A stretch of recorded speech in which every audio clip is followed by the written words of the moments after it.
Bwana Pagi yeye hana mbambamba. Sasa siongeze kigelegele na makofi. Kwa tafsiri hiyo, mabibi na mabwana, ukiwa umeketi tazama kwenye screen zako, to the right, to the left. Nataka nimlete hapa binti anaitwa Saida kama alivyosema Pagi.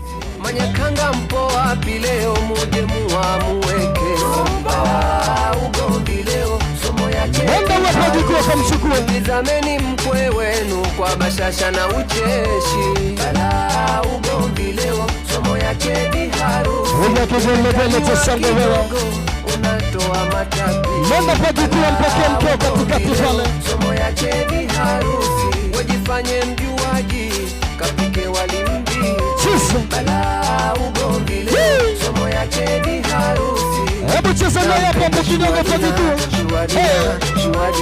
Shika mikono yote miwili, cheza naye.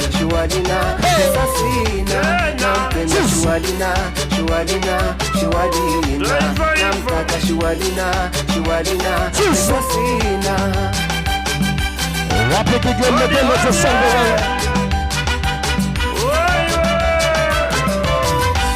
Kina mama, mabibi na mababu na washika masikio, hawawari wa sasa wanatabu, waozeshwe mbio mbio.